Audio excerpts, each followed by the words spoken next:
Salam jumpa pemirsa, saat ini kami berada di daerah Gunung Agung, tepatnya di Duat Barat, daerah Dieng. Tim Bodhicitta akan mengunjungi salah seorang warga. Di sini kami akan melihat-lihat situasi dan juga keadaan dari beliau. Nah, penasaran kan? Langsung saja kita menuju ke lokasi.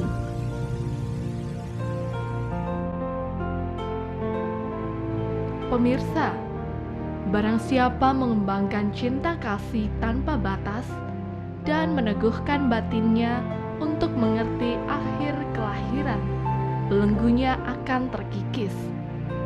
Jika ia mengasihi meski hanya satu makhluk tunggal, kebaikan akan mengikuti.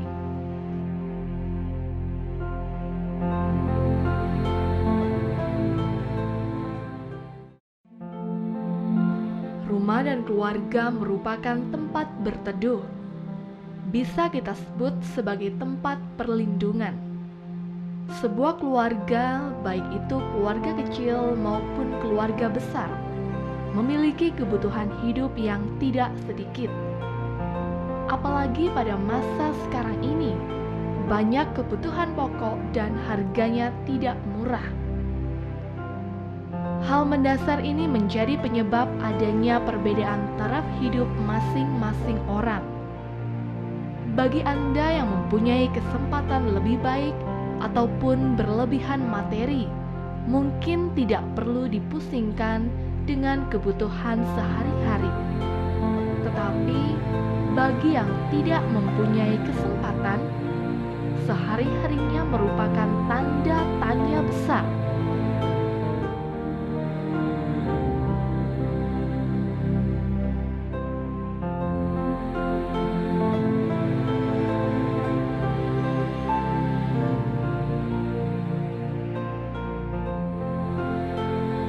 Keluarga Pak Yakub menjalani hidup dengan sederhana, dengan pekerjaannya yang tidak tetap.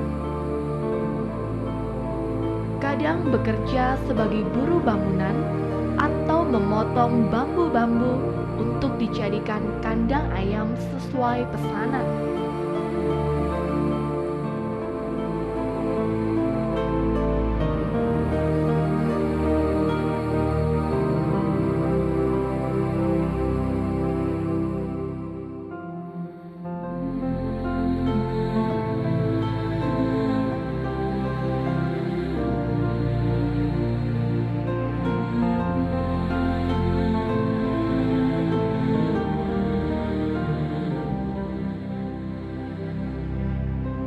Sementara istri Pak Yakub bekerja sebagai pembantu rumah tangga. Tetapi jika ada yang membutuhkan tenaganya, jika tidak, rutinitasnya adalah memetik daun pisang ataupun memetik daun-daunan di belakang rumah untuk menambah kebutuhan makan.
Anak-anak Pak Yakub membantu dengan menjadi penjaga sekolah. Anaknya warga yang lain membantu dengan mengumpulkan plastik bekas air mineral, kemudian dijual. Cucu-cucunya merupakan hiburan bagi Bapak dan Ibu Yakub. Memang, keluarga Pak Yakub sudah ingin mempunyai tempat tinggal tetap dan mempunyai hidup lebih baik. Dengan segala usahanya, mungkin harapan itu tercapai. Setidak-tidaknya hal ini dapat menjadi renungan, atau bisa jadi kita dapat melihat bahwa di sekeliling hidup kita masih banyak yang membutuhkan ruang untuk hidup.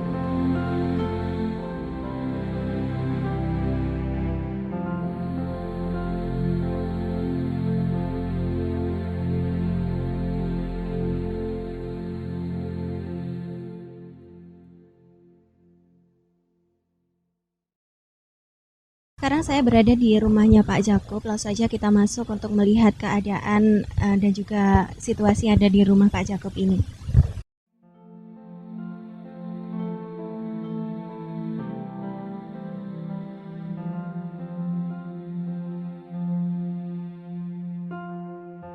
Selamat pagi Pak. Ya, ini kami dari Dama TV ingin melihat-lihat rumah sekaligus keadaan dari keluarga Pak Jakub. Sebelumnya saya silakan untuk duduk. Iya, terima kasih ya. Pemirsa, saat ini saya berada di tengah-tengah keluarga Pak Jakub. Saya akan berbincang-bincang. Ini maaf Pak ya, kami mengganggu aktivitasnya. Iya. Sama sekali nggak ganggu. Oh gitu. Iya. Ini kegiatannya tadi apa ini Pak? Ya, cuman saya itu membikinkan kombong tempat ayam itu. Oh, tempat ayam. Iya. Di depan tadi ya. Iya. Terus ibunya? Oh, mau bikin lauk ya? Iya. Ini nggak apa-apa nih, santai. Oh, enggak apa-apa. Iya Pak, ini sudah lama tinggal di sini.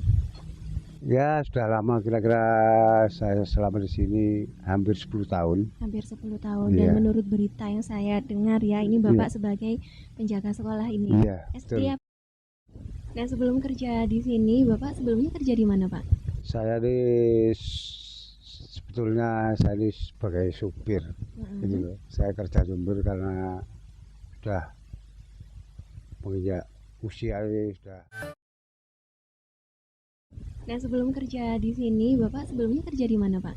Saya sebetulnya saya sebagai supir. Gitu loh. Saya kerja Jember karena sudah menginjak usia ini sudah agak tua gitu ya. Ya terpaksa kekuatan kurang ya, pandangan sudah nggak tajam lagi gitu. Jadi saya terpaksa mengundurkan diri, nggak menjalani supir. Terus saya kerja seadanya gitu. Apa diperintah orang untuk membetulkan apa saja saya jalani. Ya, kemudian katanya tadi juga suka pindah-pindah tempat, ngontrak sana, ngontrak sini. Betul. Selama 10 tahun atau lebih malah Pak? Biasanya kalau ngontrak itu kan ya saya paling 2 tahun, paling 1 tahun gitu ngontrak. Kemudian adik-adik ini anak apa cucu? Ini cucu. Cucu. Iya. Ada berapa bersaudara Pak anaknya Pak? Anak saya itu semuanya 4.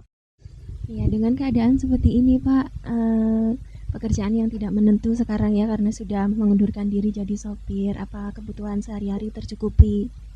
Ya seadanya gitu. Gimana ya, saya berusaha lah semampu saya gitu untuk menghidupi keluarga gitu. Ya kadang-kadang dapat, kadang-kadang enggak gitu ya. Gimana? Harus sabar lah gitu. Ya, dengan keadaan seperti ini, pengen nggak Pak nanti hidupnya bisa lebih baik gitu? Apa harapannya ke depan itu seperti apa Pak? Begini ya, tidak ada seseorang yang tidak mau hidup enak kan, nggak ada. Ya. Tapi ini kan ya mungkin perjalanan, mungkin ujian dari Yang Maha Kuasa ya. Ini saya terima aja dulu. Ya, kemauan saya itu ya hidup yang enggak begitu mewah ya, kecukupan tiap hari cukup untuk hidup gitu aja.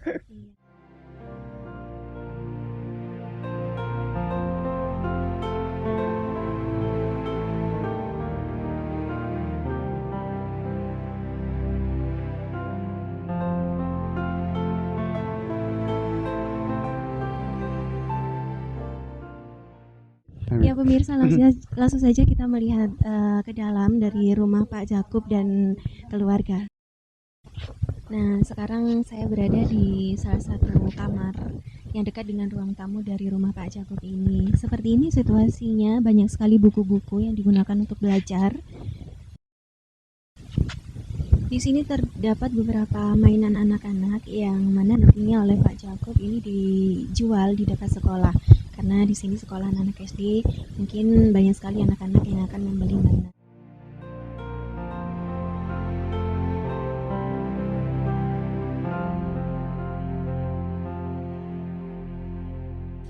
Setelah dari kamar yang pertama, langsung saja kita masuk ke dalam. Saya ingin tahu ada ruangan apa lagi.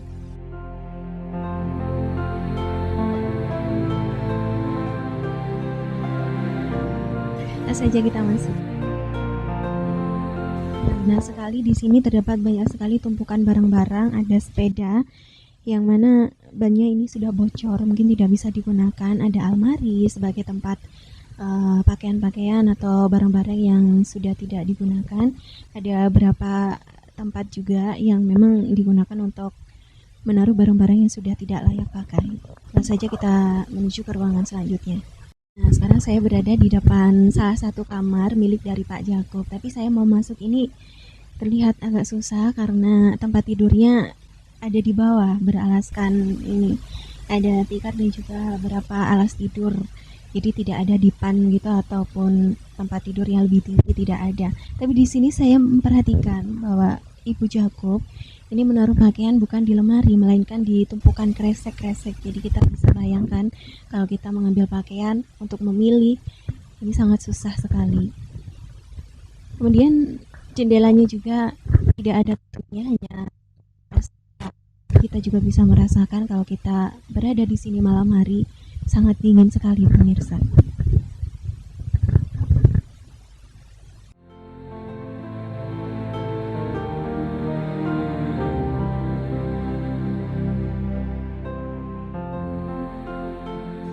Nah, dari kamar keluarga Bapak Jakub ini langsung kita menuju ke kamar mandi.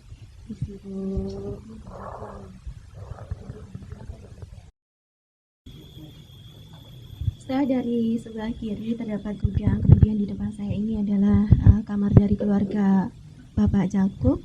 Di sebelah kanan terdapat ruang kamar mandi. Nah, tepat di depan ketiga ruangan tersebut terdapat dapur, yang mana di sini terdapat barang-barang atau peralatan rumah tangga di mana Ibu Jakub membuat menu makanan sehari-hari untuk keluarga.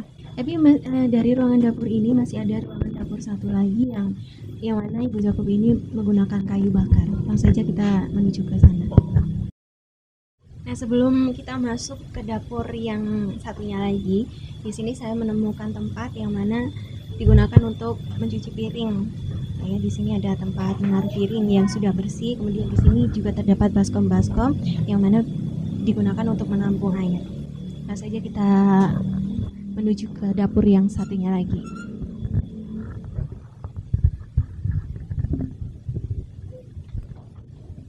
Nah, sekarang saya sudah sampai di dapur yang satunya lagi. Langsung saja kita masuk untuk melihat ke dalam.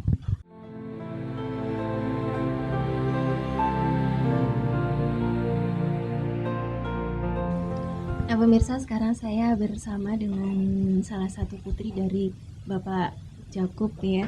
Dengan siapa, Mbak? Santi, Mbak Santi ini anak keberapa, Mbak? anak kedua. Anak kedua. Ya. Katanya sudah menikah itu ya. Sering jenguk Pak Jakub dan Ibu. Ya sering, soalnya kan orang tua kan udah sepuh gitu loh, kasihan nggak ada yang bantu-bantu. Ini masak apa, Mbak? Masak apa itu bedong pohon sama luntas. Cuma di sini ya, Iya, apa pakai kayu bakar? Ya digodok gitu aja. Kan sekarang sulit ya buat cari minyak gas. Iya. Katanya Ibu nggak berani buat apa pakai kompor gas ya, itu, takut. gitu. Oh, gitu. Ini masak nasi apa ini, Mbak? Ini nasi karak. Iya. Iya, yang baru dipipih dikasih nenek saya yang tadi itu yang kemari itu, terus dimasak gitu, kasih air buat makan. Jadi habis dari nasi terus nasi kering dimasak lagi. Iya, jadi nunggu bapak saya kan dandan-dandan. Nanti sore kalau dikasih uang sama temennya 10.000 baru bisa kirim beras gitu. Kemudian ini daun-daun yang dipetik ibu dari lahan tadi. Iya, bapak ya gitu mbak, kalau nggak ada ikan ya garam itu udah seneng, nasi sama garam gitu. Mantap. Saya dari kelas 3 SD tuh udah ya cari rosokan gitu buat sekolah, Barang bekas itu. iya, buat tambah-tambah SPP gitu mbak. Dulu buat sambung dengan SPP ya berat mantap. Saya dari kelas 3 SD tuh udah ya cari rosokan gitu buat sekolah, Barang bekas itu. iya, buat tambah-tambah SPP gitu mbak. Dulu buat sambung dengan SPP ya. Ya, yang katanya Aqua yang seperti ini. Jadi di sekolahan situ kalau anak-anak sudah pulang gini, sampah-sampah itu kan saya ambil terus ya tak pilih yang enggak ganggu dibakar buat ini kan kayak plastik gitu. Tak bakari gitu. Iya.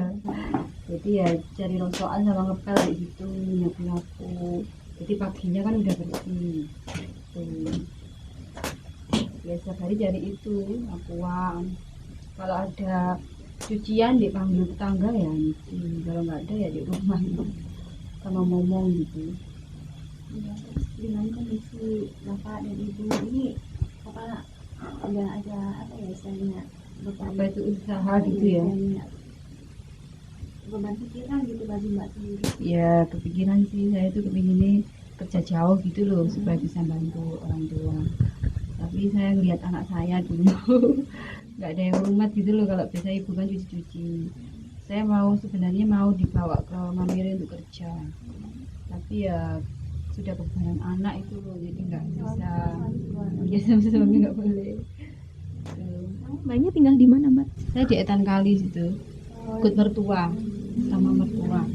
Tapi masih sering ya untuk bantuan. Iya, jadi kasihan kan bapak saya kan sudah tua, kadang mudah getih itu loh, mbak, kebanyakan merokok. Jadi jaka kadang merokok terus. Kadang kalau ibu nggak dibantu kan kadang linu-linu gitu loh.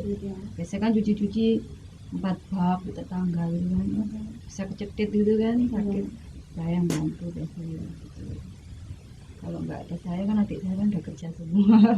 Anaknya kan saya, jadi yang bantu ya cuma nengokin terus gitu mbak. Khawatir kalau orang tua napa-napa gitu. Iya, ini mau dimasak apa nih mbak? Ini mau digodok aja, nanti dikasih lombok sama bawang gitu aja. Dikasih garam gitu. Iya. Jadi sayur apa sup gitu? Iya, jadi kayak kulupan gitu, cuma buat ngambil sama kulupan. Inginnya bantu. Beli ikan gitu, tahu apa tempe gitu.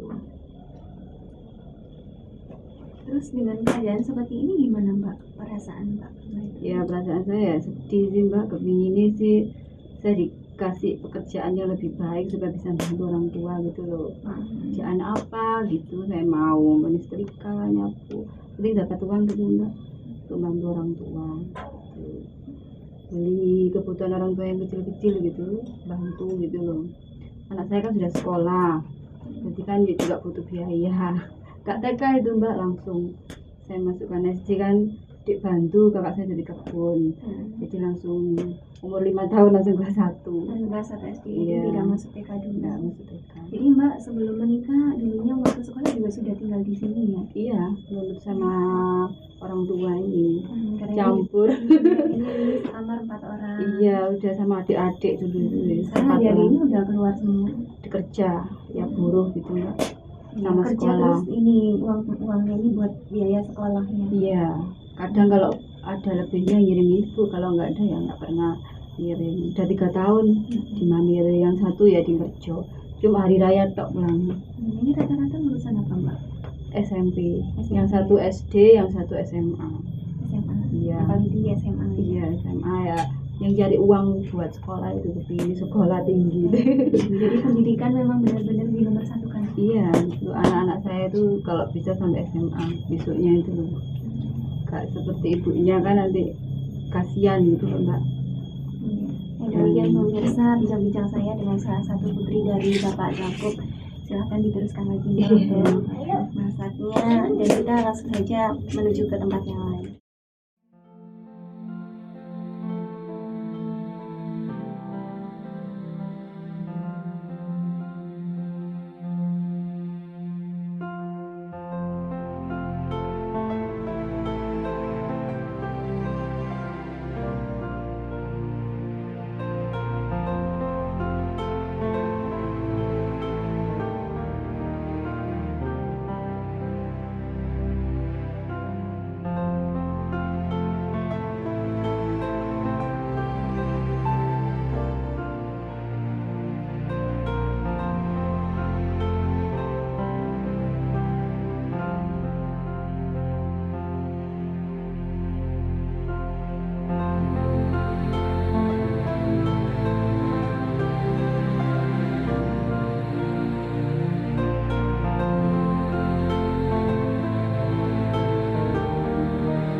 Demikian Bodhicitta untuk episode kali ini. Terima kasih untuk kebersamaan Anda, dan bagi Anda yang ingin menyalurkan bantuan bagi saudara-saudara kita yang membutuhkan, silakan kirimkan bantuan Anda ke alamat yang tertera berikut ini.